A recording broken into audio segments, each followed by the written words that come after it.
RRB NTPC level 5 के आज 3 shift में एग्ज़ाम कंप्लीट हुए। तीसरा शिफ्ट कंप्लीट हुआ। पहले और दूसरे के पेपर किस तरह का रहा उसके ऊपर बात कर रखे, जिसका आपको डिस्क्रिप्शन बॉक्स में लिंक मिल जाएगा, वहाँ से आप जाकर देख सकते हैं। तो यहाँ पर बात करेंगे कि बेस्ट अटेम्प्ट क्या रहा, इसके ऊपर बात करेंगे। एक एवरेज अटेम्प्ट इस पेपर में कितना लिए जा सकते थे, और यहाँ पर इससे एक आइडिया लगा सकते हो कि हाँ सेफ स्कोर क्या रहेंगे इस एग्ज़ाम के लिए, लेवल 5 के लिए। चैनल पर आप नए हैं तो चैनल को सब्सक्राइब कर लें और इस वीडियो को अपने दोस्तों के साथ शेयर करें।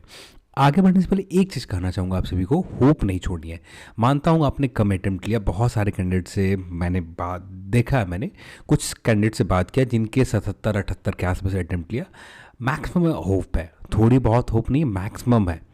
अब इसके बहुत सारे रीज़न हैं, क्योंकि आपका पोस्ट प्रिफरेंस है। बहुत सारे कैंडिडेट ऐसे होंगे जो लेवल 5 का पोस्ट प्रिफरेंस की जगह लेवल 6 के पोस्ट प्रिफरेंस डाल रखा होगा, और जो लोग लेवल 6 के पोस्ट प्रिफरेंस डाल रखे होंगे उनमें से बहुत सारे कैंडिडेट वहाँ पर सेटल हो जाएंगे। देन यहाँ पर आएंगे तो लेवल 6 के 5 के ऊपर थोड़ी बहुत तो माइनर कम बेसी तो होगा ही, ठीक है। तो यहाँ पर कम अटैम्प्ट ज़्यादा अटैम्प्ट, जिन्होंने 100+ अटैम्प्ट लिया है ना, वो खुद ने रिस्क लिया। कहाँ पर रिस्क लिया? जनरल स्टडीज़ के पेपर में रिस्क लिया। जनरल स्टडीज़ में थोड़ा सा ज़्यादा अटैम्प्ट लेने की कोशिश किया है। यहाँ पर कुछ कैंडिडेट ने 30 के आसपास अटैम्प्ट किया, कुछ ने 32 के आसपास पहुँचने की कोशिश किया है। यहाँ पर बहुत सारे लोगों ने गलती भी किया होगा, तो यहाँ पर अटैम्प्ट के ऊपर ना भागे। एक सेफ, एक एक्यूरेसी के साथ जो अटैम्प्ट है ना वही बेस्ट है। यहाँ पर भी कोई चेंजेस नहीं हुआ, थोड़ा सा पैटर्न में बदलाव हुआ है। जो एक तरह का आपको क्लोज फॉर्मेट में जो आपको पूछे जा रहे थे रीजनिंग के, अब यहाँ क्लोज एंड ओपन दोनों फॉर्मेट में आपको सिटिंग अरेंजमेंट में प्रश्न है। बस यही सिटिंग अरेंजमेंट के जो 5-6 प्रश्न है ना, इससे आप इग्नोर कर दो तो आप आसानी से 30 के 30 प्रश्न बना सकते हो। ज़्यादातर कैंडिडेट से आप जिससे भी बात करना चाहो 30 रीजनिंग के क्वेश्चन कोई भी छोड़कर नहीं आ सकता। सब के सब कैंडिडेट सेम पैटर्न है, सेम चीज़ वो फॉलो किए जा रहे हैं, आराम से बनाए जा सकते थे। अब रही बात मैथ सेगमेंट का, तो मैथ में कोई चेंजेस नहीं हुआ है, सेम पैटर्न है। ना लेंदी हुए, जिस तरह से आपने लेवल 5 के बाकी लेवल के एग्ज़ाम देखा, लेवल 6 के एग्ज़ाम देखा, वहाँ पर जिस तरह का प्रश्न रहा, यहाँ पर भी मैथ का सेगमेंट ठीक वैसा ही रहा।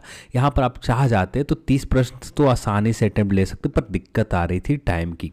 क्योंकि यदि आप यहाँ पर रीजनिंग पर यदि 35, बहुत सारे कैंडिडेट ने 35 क्वेश्चन अटैम्प्ट किया है रीजनिंग के ऊपर, पर मैथ में अटैम्प्ट घट कर आ गया 24-26 के आसपास।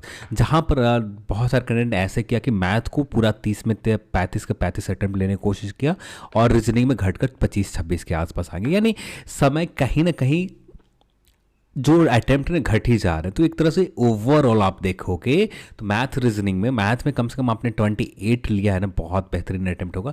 जनरल अवेयरनेस सेम पैटर्न है, कोई ज़्यादा टफ नहीं। पॉलिटी से वैसा ही आसान प्रश्न यहाँ पर पूछे गए। जो सेकेंड शिफ्ट में थोड़ा सा टफ हुआ था, पर यहाँ पर आसान प्रश्न थे, आप आसानी से अटेम्प्ट ले सकते थे। इकोनॉमिक्स भी ठीक वैसा ही था। कंप्यूटर के जो 3-4 प्रश्न थे, ये बना पाना बहुत मुश्किल काम था। यदि आप पढ़ रखे हैं तो ठीक है, नहीं पढ़ रखा तो बहुत जाकर टफ काम होगा आपको कंप्यूटर के ये 4 प्रश्न को डील करना। फिर पैटर्न में कोई बदलाव नहीं हुआ है, तो ओवरऑल आप देखोगे जनरल स्टडीज़ का पेपर एक तरह से कह सकते हो कि इजी टू मॉडरेट थे। ज़्यादातर प्रश्न इजी थे, पर बहुत सारे मॉडरेट लेवल के प्रश्न थे। तो यहाँ पर आप अटैम्प्ट लेना चाहते जनरल अवेयरनेस में 28 क्वेश्चन तो आप आसानी से अटैम्प्ट ले ही सकते थे। 28 में थोड़े बहुत कम बेसी, यदि बेस्ट अटैम्प्ट की बात करें 28 क्वेश्चन आप अटैम्प्ट ले सकते थे। रीजनिंग की बात करें तो यहाँ पर जनरल अवेयरनेस में एक एवरेज अटैम्प्ट कितना रह सकता है, तो 24 प्रश्न ऐसे थे, 20 प्रश्न ऐसे थे जो आप आसानी से किसी के बिना हेल्प के, बिना एलिमिनेट करके आप बना सकते हैं। क्योंकि यहाँ पर आपको 7 से 8 करंट अफेयर मिल रहे थे। अब ये 7 से 8 करंट अफेयर ऐसे थे ना जो आपको पढ़ा हुआ था। हाल फिलहाल के करंट अफेयर पूछे गए थे, कोई ज़्यादा पुराने करंट अफेयर नहीं पूछे गए थे। हाँ 2021 के थे, पर हाल फिलहाल के तो आप रिविजन किया होगा, आसानी से 7-8 जो करंट अफेयर है सारे के सारे डील कर सकते थे। सेकेंड शिफ्ट में ऐसा नहीं था। सेकेंड शिफ्ट में बहुत मुश्किल से लोग 4-5 के आसपास अटैम्प्ट ले पाए और 2-3 छोड़ना पड़ा करंट अफेयर पर। यहाँ पर ऐसा नहीं था, 7 के 7, 8 के 8 के अटैम्प्ट करंट अफेयर आप ले सकते थे। यहाँ पर अटैम्प्ट थोड़ा सा मेहनत थोड़ी सी एलिमिनेट करके आप बना सकते थे। फिर इसके बाद 24 के आसपास एक बेस्ट अटैम्प्ट माना जाएगा, एवरेज अटैम्प्ट माना जाएगा कि 24 आपको करना ही चाहिए था इस पेपर में। इसके बाद बात करें जनरल रीजनिंग में तो रीजनिंग में इजी टू मॉडरेट थे, ज़्यादातर आप कह सकते हो इजी ही पेपर थे। मॉडरेट सिर्फ 5 क्वेश्चन को आप इग्नोर कर दो, ये तो फिर इसके बाद कोई ज़्यादा टफ नहीं था रीजनिंग। आप आसानी से 30 प्रश्न चाहते तो अटैम्प्ट ले सकते थे। टाइम कंज्यूमिंग तो थे, पर टाइम कंज्यूमिंग में सिर्फ 5 क्वेश्चन आप हटा सकते हो, इससे ज़्यादा नहीं हटा सकते। पिछले शिफ्ट में हमने देखा था कि 6 से 7 क्वेश्चन हम हटा दिए थे कि यहाँ पर टाइम बहुत ज़्यादा लग रहे थे, पर यहाँ पर ऐसा नहीं था। 30 क्वेश्चन आसानी से रीजनिंग में आप अटैम्प्ट ले सकते थे। फिर रीजनिंग में एक एवरेज अटैम्प्ट में बात करें 29 क्वेश्चन आपको लेना चाहिए था। यदि आपने 29 क्वेश्चन अटैम्प्ट लिया ना, बहुत ही बेहतरीन अटैम्प्ट आपने किया। फिर इसके बाद बात करें बाकी सेक्शन मैथ का, तो मैथ आपको सेम पैटर्न, इसमें कोई बदलाव नहीं है। सेम पैटर्न आप रोज लगातार यूट्यूब के ऊपर सेम टाइप के क्वेश्चन देख रहे हो, सेम सब्जेक्ट से क्वेश्चन देख रहे हो, सेम वही है, इसमें कोई बदलाव नहीं है। इसके ऊपर एक्स्ट्रा बात करना मतलब वीडियो को ज़्यादा लेंदी बनाना, लंबा करना। तो यहाँ पर सीधे तौर पर बात करते हैं। तो यदि आप चाहें तो 30 क्वेश्चन आप यहाँ से अटैम्प्ट ले लें या 28 क्वेश्चन के आसपास मान सकते हैं। 28 क्वेश्चन भी आपने अटैम्प्ट लिया ना, बहुत बेस्ट अटेम्प्ट है। एक एवरेज अटेम्प्ट बात करें तो 25-24 के आसपास आपने अटेम्प्ट लिया है मैथ में ना, बहुत ही ज़्यादा बेहतरीन अटेम्प्ट है एक एवरेज अटेम्प्ट में। क्योंकि यहाँ पर हमें हर एस्पेक्ट को देखना है। वैकेंसीज नंबर कितनी है आपके जोन में, कितने आपके जोन में वैसे कैंडिडेट हैं जो लेवल 6 के ऊपर रिजल्ट ले रखे हैं और लेवल 5 के भी एग्ज़ाम देने वाले हैं। पर यहाँ पर जो ज़्यादा स्कोर कर रखा है वे किसी न एक ही जगह पर रिजल्ट लेंगे, अपना सीट अलॉट करेंगे। दूसरी जगह पर कंपटीशन थोड़ा सा कमेगा ही कमेगा। यदि मान लेते हैं लेवल 6 के ऊपर 300 वैकेंसीज है, तो 300 कैंडिडेट तो वहाँ पर लेवल 6 के ऊपर एडजस्ट हुए ना, लेवल 6 के ऊपर अपना रिजल्ट लेंगे।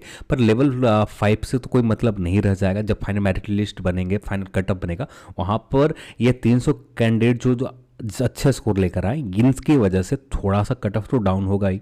2 ही नंबर डाउन हो, पर 2 नंबर डाउन बहुत मायने रखती है। 2 नंबर में बहुत सारे उम्मीद टूट जाते, तो एक 2 नंबर 1 नंबर 1 मार्क्स 2 मार्क्स बहुत मायने रखते। तो यहाँ पर 78 आपने अटैम्प्ट ले रखा ना, मेरे हिसाब से कहूँ तो बहुत ही बेहतरीन अटैम्प्ट लिया इस पेपर में। बहुत सारे कैंडिडेट हैं जहाँ पर बहुत सारे कैंडिडेट ऐसे मिल जाएंगे आपको हर शिफ्ट में, हर जोन में। आपको हर जोन के ऊपर निर्भर है। किसी जोन में 800 कैंडिडेट ऐसे मिल जाएंगे जो 80-90 के आसपास अटेम्प्ट लेने वाले हैं। किसी जोन में आपको 200 से 300 के बीच में मिल जाएंगे। किसी जोन में आपको 2000 के बीच में भी मिलेंगे जो 78 से प्लस अटेम्प्ट ले रखा होगा। 78 प्लस 2000 से ऊपर अटेम्प्ट मिल जाएंगे। तो हर जोन में अलग अलग सिचुएशन है, अलग अलग चीज़ें देखे जाएंगे। तो यहाँ पर ऑन एवरेज बात करें तो इतना अटेम्प्ट ले रखा है ना, तो बहुत ही बेहतरीन अटेम्प्ट। आपने 88 लिया है तो बहुत बढ़िया कोशिश किया आपने, अपने 88 अटेम्प्ट लिया। 78 लिया, बहुत बेहतरीन। बहुत सारे कैंडिडेट ने 100 अटेम्प्ट के आसपास लिया है, पर इनसे गलती भी तो होंगे। यहाँ से गलती भी कम से कम 10 क्वेश्चन होते हैं, तो बहुत कम जाते हैं स्कोर। 9 3 4 3 पॉइंट कुछ के समथिंग तो कम ही जाएंगे स्कोर 90 में, यानी 87 86 के आसपास आ जाएंगे, 86 के आसपास आ जाएंगे। तो स्कोर भी तो घटना ही है ना, तो एक तरह से कह सकते हो कि आपके बराबर ही आ जाएंगे। बस हाँ, जिन्होंने 78 अटैम्प्ट लिया ना, तो एक्यूरेसी मायने रखेगी। आप ऐसा नहीं कि 78 अटैम्प्ट तो ले लिया जिनमें आपको 30 से 40 गलती हो गए, ये नहीं करना है। 78 लिया, 8 गलती हुए चलेगा, 8 से ज़्यादा गलती होते मुश्किल में पढ़ सकते हैं, 15 गलती हो जाते हैं मुश्किल में पढ़ सकते हैं, 10 तक तो ठीक काम चल जाएंगे आपके कैटेगरी में। जनरल में तो काम नहीं चलेगा, जनरल कैटेगरी में मुश्किल थोड़ा सा रहेंगे। आज के इस पेपर में लेवल 2nd 3rd शिफ्ट में जो हुआ है पेपर, इस शिफ्ट में काम नहीं चलेंगे। हाँ, 2nd शिफ्ट में यदि पेपर हुए होते 10-15 गलती हो जाते, वहाँ काम चल जाता, क्योंकि पेपर उसी लेवल के थे, टफ लेवल के थे, वहाँ पर कोई दिक्कत नहीं आती। पर यहाँ पर थोड़ा सा पेपर 2nd शिफ्ट से आसान थे। जहाँ पर आप देख रहे थे 82 के आसपास अटेम्प्ट ले रहे थे, यहाँ पर सीधा 6 प्रश्न बढ़ गए। 6 प्रश्न लोगों ने ज़्यादा अटेम्प्ट लिया, तो ज़्यादा अटेम्प्ट लिया तो कुछ ज़्यादा सही किया करेंगे भी। तो यहाँ पर थोड़ा सा आपको 78 लिया, 72 ही लिया, 72 में आपने 2 गलती किया, बहुत अच्छा अटेम्प्ट माना जाएगा और बहुत अच्छा अटेम्प्ट भी है। ठीक है, तो ये आपको ख्याल रखनी। तो ये था आज का आखिरी शिफ्ट, 3rd शिफ्ट के। कल के दिन आपको वीडियोस उम्मीद बहुत कम है कि मिल पाएंगे। हाँ, कल के दिन शाम के समय वीडियो मिलेंगे। इसी समय में तीनों जो शिफ्ट हो रखे होंगे, तीनों शिफ्ट के कंपाइल करके एक वीडियो में हम लोग बात कर लेंगे लेवल 2 का एग्ज़ाम के ऊपर। कल के दिन एक ही वीडियो में सारा कंपाइल हो जाएंगे, उसी के हिसाब से हम लोग बात कर लेंगे। चलिए, आज के इस वीडियो में इतना ही, और इस वीडियो को देखने के लिए आप सभी को बहुत बहुत धन्यवाद। जय हिंद।